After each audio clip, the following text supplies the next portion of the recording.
Centuries of slavery under an alien overlord, until a human changed everything.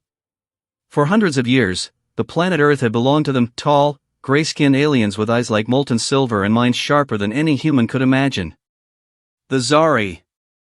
They ruled with cold precision, their technology far beyond anything humans could hope to understand. Cities were no longer human. Streets were grids of metal, machines patrolled every corner, and every human movement was tracked. Humans were nothing more than tools.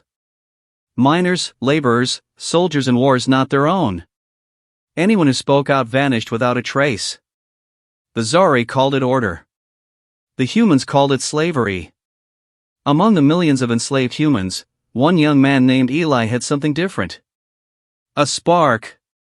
He was small, clever, and unnoticed, the perfect hiding place for thoughts the Zari would never allow, ideas of freedom. It began with whispers in the tunnels.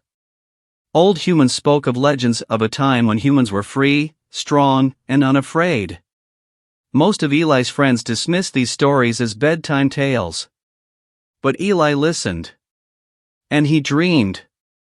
One night, as the twin moons of Earth hung low in the sky, Eli crawled through the maintenance shafts beneath the Zari city.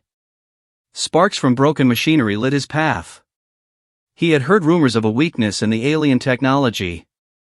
A crack in their perfect order. And tonight, he planned to see it for himself. The tunnel ended at a massive power conduit. Towers of alien machines hummed, glowing with eerie blue light. Eli froze. A patrolling drone hovered nearby, its sensors scanning for heat.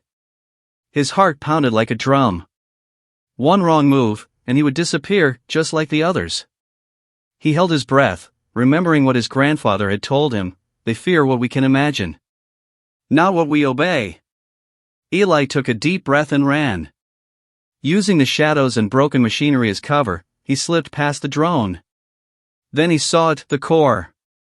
The heart of the Zari control. A massive sphere, pulsing with energy, feeding the city's machines, the drones, the walls, feeding the oppression itself. And that's when Eli realized something. He wasn't just looking at a machine. He was looking at a way to fight back. The next weeks were filled with careful planning.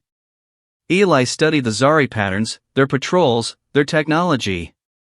Every small act of sabotage had to be perfect. One mistake, and countless humans would die. He recruited a small group of humans he could trust. Each one had a skill the aliens underestimated, a mechanic, a hacker, a medic, a former soldier. Together, they were small, weak, yet unstoppable if they played their parts right. The plan was simple but dangerous. Eli needed to reach the control core and disrupt it. Just long enough to give humans a chance to rise. It would not destroy the Zari, but it could give humans their first taste of freedom in centuries. The night came. The city slept, or at least the humans did. Drones hummed, lights swept the streets, and the Zari guards rested, confident in their control. Eli and his team slipped through the shadows. Every step was calculated. Every breath a gamble. They reached the outer perimeter of the control center. Eli's hands shook as he approached the machine that had ruled their lives for generations. He placed the device, a small, human-made virus, on the main console.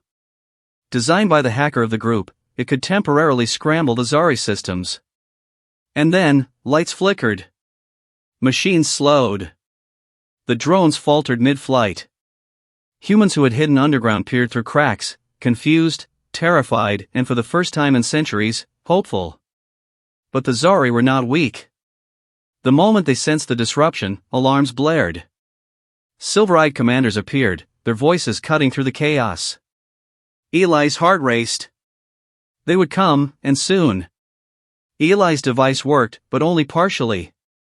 The Zari were quick learners. The system fought back.